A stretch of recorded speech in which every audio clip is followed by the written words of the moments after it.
विशानी classes में आपका स्वागत है। आज मैं आपको महावीर और जैन धर्म से संबंधित बताने जा रहा हूँ।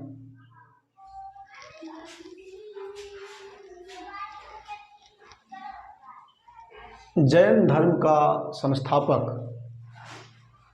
ऋषभदेव को माना जाता है। ये ऋग्वेद के अनुसार भी ऋषभदेव ही जैन धर्म के संस्थापक थे, जो ऋग्वेद में भी दिया गया है। ऋषभदेव भगवान कृष्ण के संबंधी थे। इसका वर्णन भी ऋग्वेद में दिया गया है। काशी नरेश उग्रसेन के पुत्र पार्श्वनाथ जैन धर्म के 23वें तीर्थंकर थे।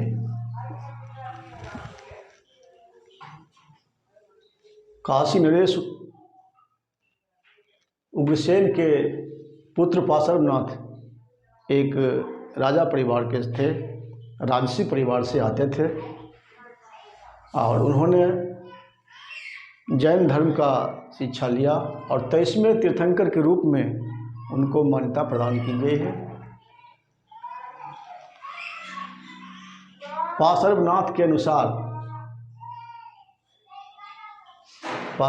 अनुसार जैन धर्म के 4 व्रत हैं।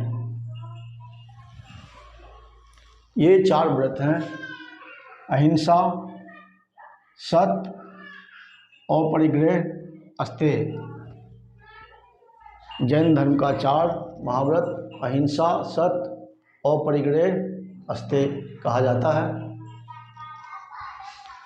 पार्श्वनाथ के अनुयायियों को निर्ग्रंथ कहा जाता था। इसमें महावीर स्वामी 24वां एवं अंतिम तीर्थंकर थे।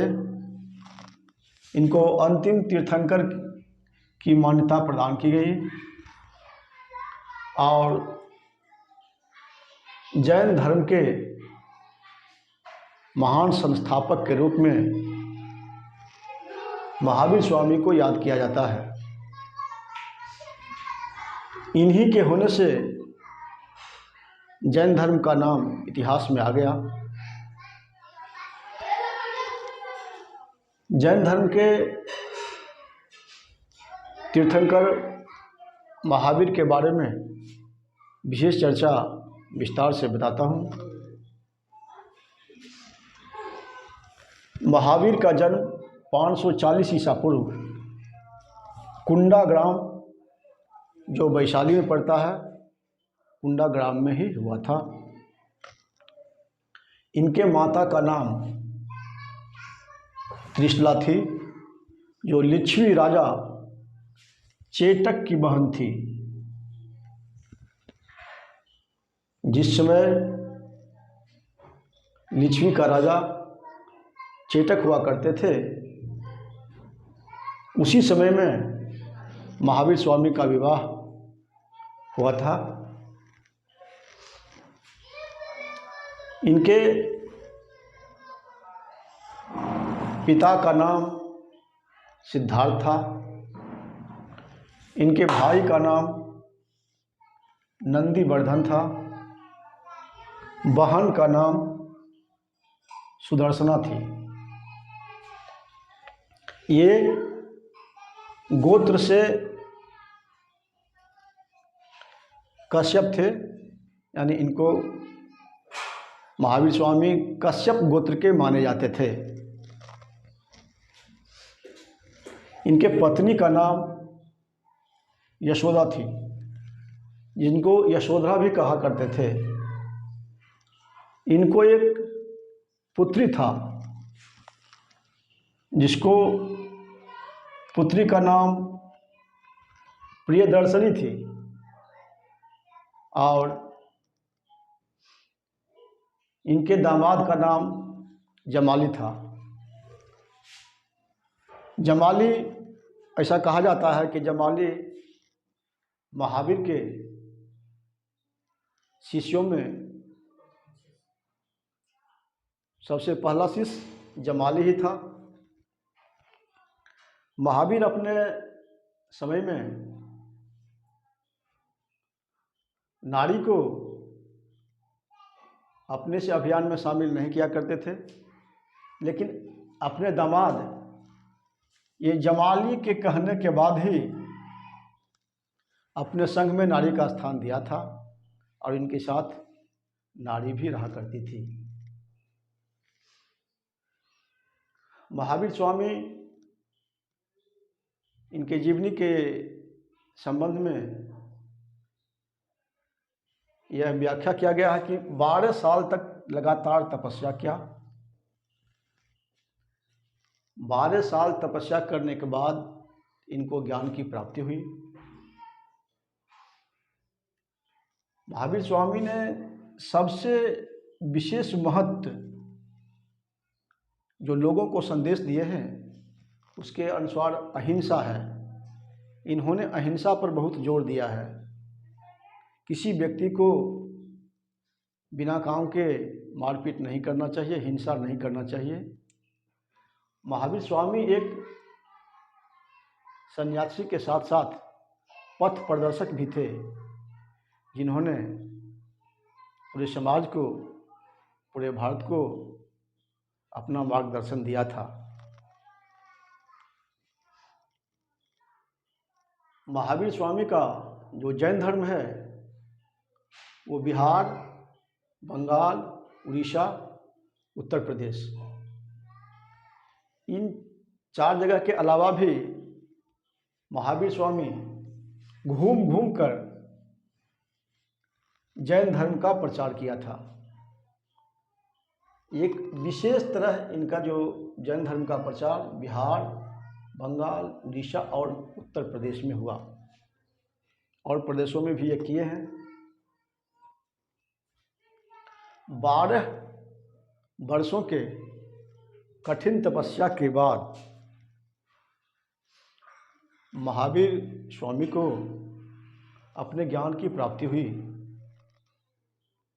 जो जुम्बिक ग्राम के समीप रिजुपालिका नदी के तट पर इनको कैवल्य की प्राप्ति हुई, यानी ज्ञान की प्राप्ति हुई।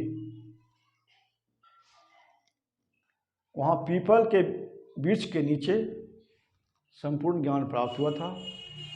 ज्ञान प्राप्ति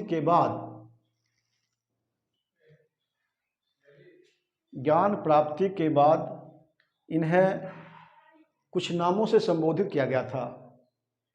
इसको देखिए, इनको जिन कहा गया था। जिन के नाम से यह था। जिन का अर्थ होता है विजेता। दूसरा है आहर्त। आहर्त का मतलब होता है हिंदी में पूज्य। तीसरा है निर्ग्रंथ। निर्ग्रंथ का मतलब होता है बंधन रहित। जब ये अपने घर से निकलकर संन्यास की ओर चल दिए, अपने पत्नी और अपने पुत्री माता पिता को छोड़ करके, और जब इस संन्यास के लिए गए तो इसी कथा को बंधन रहित कहा गया, और बंधन रहित ही कहलाए। महावीर स्वामी ही एक ऐसा जैन धर्म के अनुयायी थे जिनको बंधन रहित कहा गया था। ये सारे बंधन से मुक्त हो गए थे, और इन्हीं को देखते हुए इनके साथ इनका दामाद जमाली आए थे। महावीर ने अपना उपदेश, आपको परीक्षा में मैं ये बातें जो बता रहा हूँ, खास करके जो नवयुवक हैं, लड़कियां हैं, उनको अपने नौकरी की तैयारी में, कंपटीशन की तैयारी के लिए महत्वपूर्ण टिप्स बता रहे हैं, महत्वपूर्ण बिंदुओं पर हम फोकस कर रहे हैं जो परीक्षा में ये बिंदु पूछे जाते हैं। तो उसके अनुसार देखिए, ये जिन का अर्थ विजेता है, अहर्त का अर्थ पूज्य है, निर्ग्रंथ बंधन रहित है। अगला पॉइंट है, महावीर ने अपना उपदेश प्राकृत भाषा में दिए थे। प्राकृत भाषा को अर्धमगधी भाषा भी कहा जाता था। फिर है, महावीर पुनर्जन्म एवं कर्मवाद में विश्वास करते थे। महावीर का कहना था कि आदमी का पुनर्जन्म भी होता है और ये पुनर्जन्म उनके कर्म के आधार पर बाद में भी इनको सफलताएं प्राप्त होती है। अगले जन्म में इनके कर्म के आधार पर ही जन्म प्रदान होता है। कर्मवाद में विश्वास करते थे। 30 वर्ष प्रचार करने के बाद ये घूम घूम कर देश और विदेशों में प्रचार करते थे। अपने जैन धर्म के बारे में लोगों को समझाते थे। इनके बहुत से अनुयायी थे। इनके जो हिंदी में चेला कहिए, चेला भी साथ प्रचार प्रसार में जाते थे। महावीर स्वामी जैन धर्म के प्रचारक थे जो घूम घूम कर सब जगह अपने अनुयायियों के साथ भी प्रचार करते थे। ये 30 वर्ष प्रचार करने के बाद 468 ईसा पूर्व में 72 वर्ष की आयु में राजगृह के समीप पावा नामक स्थान पर निर्वाण प्राप्त हुआ, अर्थात पावापुरी में इनकी मृत्यु ही, मृत्यु को ही निर्वाण प्राप्त करते हैं, कहते हैं।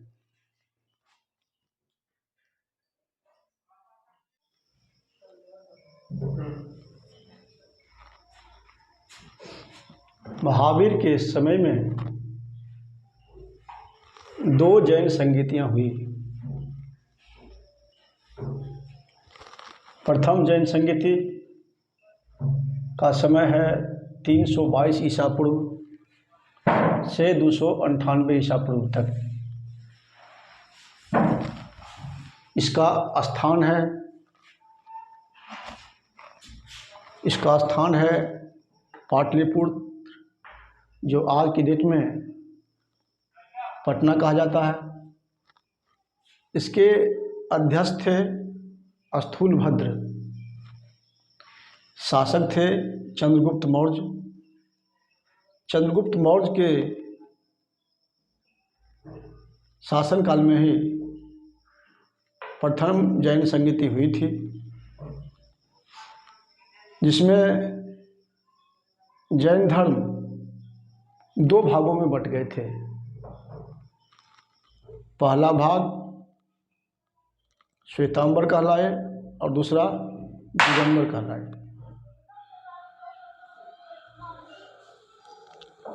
दूसरा जैन संगीति है समय 522 ईस्वी, स्थान वल्लभी, जो वर्तमान में गुजरात में पड़ता है वल्लभी। अध्यक्ष थे देवर्धि क्षमाश्रमण, देव ऋषिगण, इनको ये भी कहा जाता है। शासक का नाम नहीं है कि शासक कौन किए। ऐसा माना जाता है कि सारे जैन संतों द्वारा ही इसका आयोजन किया गया था।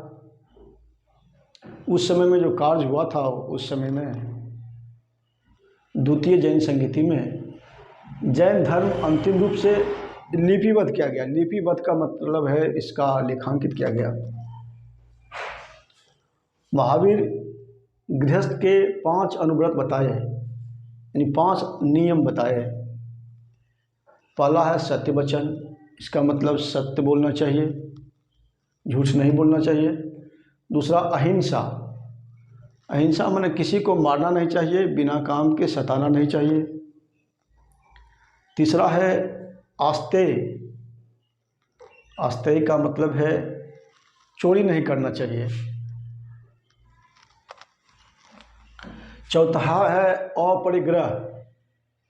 अपरिग्रह का मतलब है सांसारिक वस्तुओं का त्याग करना चाहिए, सांसारिक मोह माया से मुक्त होना चाहिए। इसी को बोला गया है सांसारिक वस्तुओं का त्याग करना चाहिए। पांचवा, ब्रह्मचर्य जीवन व्यतीत करना चाहिए। चंद्रगुप्त मौर्य के शासनकाल में मगध में अकाल पड़ने पर जैन भिक्षु भद्रबाहु के नेतृत्व में सारे जैन भिक्षु कर्नाटक चले गए थे और वहीं पे रहने लगे। इसके बाद के समय का ज्ञात नहीं है कि उसके बाद वो कहाँ गए। जैन धर्म में त्रिरत्न कहा गया है। त्रिरत्न में ये 3 चीज़ें महत्वपूर्ण हैं। पहला है सम्यक ज्ञान। सम्यक ज्ञान का मतलब होता है कि आपको समेकित ज्ञान होना चाहिए और अपने समेकित ज्ञान के अनुसार आपको कार्य करना चाहिए। दूसरा है सम्यक दर्शन। सम्यक दर्शन का मतलब होता है आप अपने शुद्ध आत्मा से सारे कार्य को कीजिए। वर्तमान में इसी को सम्यक दर्शन किया गया है। सम्यक चरित्र, यानी आपको चरित्रहीन नहीं होना है। आपका चरित्र स्वच्छ छवि का होना चाहिए, जिसमें कोई व्यक्ति आपके ऊपर अंगुली नहीं उठा पाए। और जैन धर्म अपने विचार को और भी दिए हैं, जो ये देखिए। जैन धर्म आध्यात्मिक विचारों को सांख्य से ग्रहण किया है। ये देखिए, सांख्य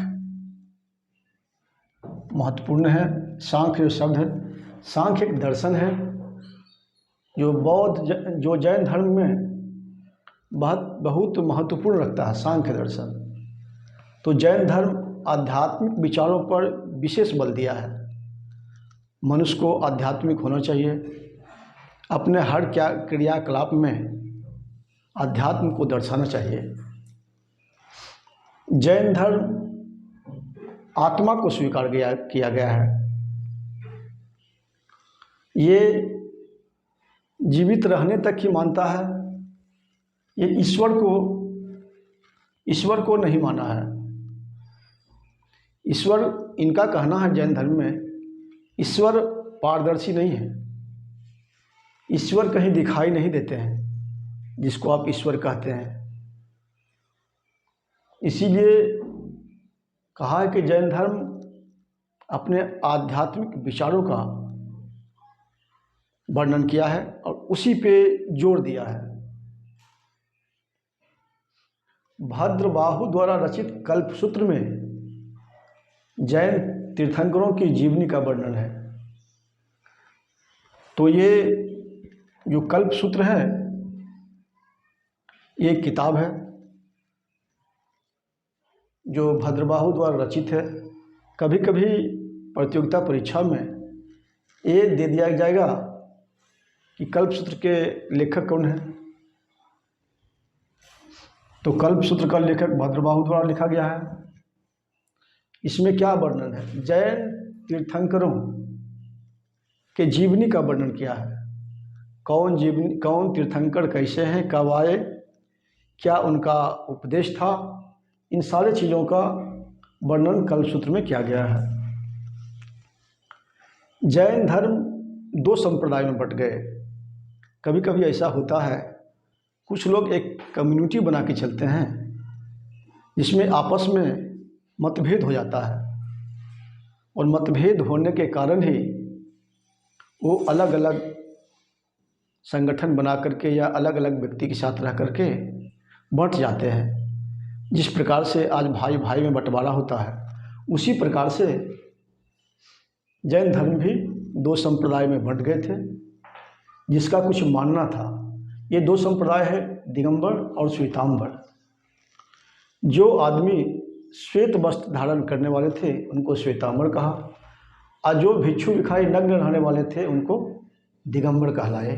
तो ये याद रखिएगा, दिगंबर और श्वेतांबर। दिगंबर किसको कहते हैं? यही दो संप्रदाय में बटे। एक देखिए, आज के दिन में भी कोई ज़रूरी नहीं है कि हम जो काम करेंगे सारे लोग उस काम को मान जाएंगे। इसी के चलते जैन धर्म भी दो संप्रदाय में बट गए। एक कहा कि नहीं, वो काम आपका कहा हुआ सही नहीं है। श्वेतांबर कहा कि नहीं, दिगंबर जो कहते हैं वो नहीं मानते हैं। इस प्रकार जैन धर्म दो संप्रदाय में बटे।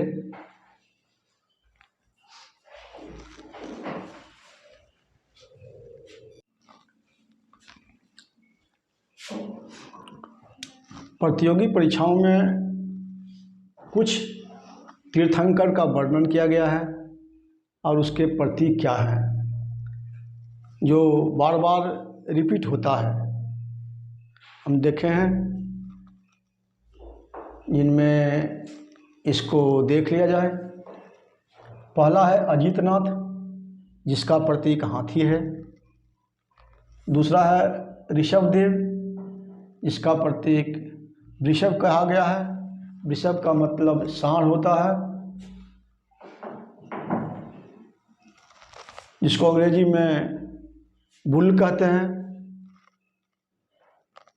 तीसरा है शिवनाथ, जिसका प्रतीक घोड़ा, प्रतीक मीन्स चिन्ह होता है, उसका प्रतीक चिन्ह है। से पूछेगा कि शिवनाथ का प्रतीक क्या है, दे देगा गाय, हाथी, घोड़ा, तो शिवनाथ का प्रतीक घोड़ा है। उसका चिन्ह भी दे करके बगल में भी लिखेगा। इसलिए देखिए, इसका प्रतीक शिवनाथ का प्रतीक घोड़ा है। अरिष्ट नेमि का शंख है। पार्श्वनाथ का सांप है और महावीर का सिंह है। तो ये देखिए, आज के ज़माने में कहा गया है कि जो आदमी सिंह राशि का होता है वो बहुत मजबूत होता है। तो इनका प्रतीक सिंह है और ये मजबूत थे। इसका वर्णन मिलता है कि अपने पूरा सांसारिक जीवन को त्याग करके एक महात्मा का जीवन व्यतीत किए। बहुत यातनाएं सहे, बहुत लोगों इनके साथ उपद्रव किया। कभी कभी इन पर किताब में हम पढ़े हैं कि ईंट पत्थर भी बरसाया गया। जिस टाइम ये नग्न अवस्था में घूम रहे थे उस टाइम लोगों द्वारा इनको प्रताड़ित किया गया। और ऐसा ही कोई महात्मा नहीं बन जाता है। महात्मा बनने के पीछे भी बहुत यातनाएं, बहुत परिश्रम करना पड़ता है।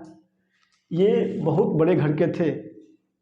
अगर चाहते कि हम अपने घर में ऐशो आराम की ज़िंदगी बिताते तो बिता सकते थे, लेकिन मनुष्य को नाम तब होता है जब कष्ट में ज़िंदगी बीतता है, और कष्ट करने वाले को ही नाम होता है।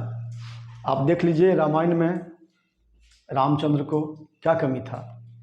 अयोध्या का राजकुमार था और उस टाइम अयोध्या पूरे दुनिया में सबसे ताकतवर जगह था। ये भी महाराजा दशरथ के पुत्र थे। इनका जन्म ही हुआ था अत्याचारियों को नाश करने के लिए। नाम तो तब होता है किसी का जब आप कोई जनमानस से ऊपर उठ करके कोई काम कीजिएगा, और जनमानस से ऊपर उठकर काम करने में बहुत कठिनाई होती है, बहुत यातनाओं को झेलना पड़ता है, बहुत पीड़ा होता है। तो जाकर के नाम कब होता है? अंतिम अवस्था में, या तो मरने के वक्त या मरने के बाद नाम होता है। आदमी के अच्छे बुरे कर्मों का नाम तो उनके मृत्यु के बाद होता है। जैसे आज महावीर स्वामी मर गए, कितना साल हो गया, हजारों साल हो गया, उसके बाद इनका नाम हुआ है। 1000 वर्षों के बाद, 2000 वर्षों के बाद ये राजकुमार थे। इसको क्या कमी था? ये क्यों घर द्वार बाल बच्चा पत्नी को छोड़ करके चल दिए? धूप बारिश कंकर कांटा पर नग्न पैर चलते थे, कभी खाते थे, कभी भूखा रहते थे। तो आज ये एक उदाहरण है कि नाम जब भी होता है तो कष्ट सहने के बाद होता है। आप लोग आज परीक्षार्थी का जीवन व्यतीत कर रहे हैं। आप लोगों को भी कभी पैसा का दिक्कत हो जाता होगा, आपके गार्जियन को कभी कुछ हो जाता है, लेकिन उस सब कष्ट को सहते हुए जो अपने कर्म के बल पे आगे बढ़ता है उसी का नाम होता है। जैसे महात्मा गांधी को मानिए, महात्मा गांधी को आज देश ही नहीं दुनिया में नाम है। कितनी पीड़ा सहे महात्मा गांधी। उस टाइम में उसके पिताजी बैरिस्टर थे और यहाँ नहीं विदेश में जाते थे वकालत करने के लिए। उनका बेटा था महात्मा गांधी। और जब भारत को आज़ादी दिलाने में लगे तो महात्मा गांधी को 4 पुत्र था। महात्मा गांधी आज़ादी के इतने दीवाने थे कि ना तो अपना पत्नी दिखाई देता था और ना अपने बच्चे दिखाई देता था। आज आप कहते हैं कि महात्मा गांधी का नाम है। ये बताइए कि कौन महाराजा जो बैरिस्टर का बेटा हो अपने पत्नी और बच्चों के छोड़ करके आज़ादी की लड़ाई में चल दिए। कितनी यातनाएं सहे, तब जाकर के सब कुछ खोने के बाद उनको नाम मिला है। तो आज के डेट में भी कुछ लोगों का नाम तब होता है जब वो मृत्यु को प्राप्त हो जाते हैं। इसलिए मैं चाहता हूं कि आप लोग नाम के लिए कीजिए, अभी काम कीजिए। आज जो पढ़ाई कीजिएगा, आज जो पढ़ाई पर संघर्ष कीजिएगा, उसका नाम बाद में होगा जब आप एक अच्छे जगह चल जाइएगा, अच्छे व्यवस्था में रहिएगा, देश की सेवा कीजिएगा, तब आपका नाम होगा। धन्यवाद।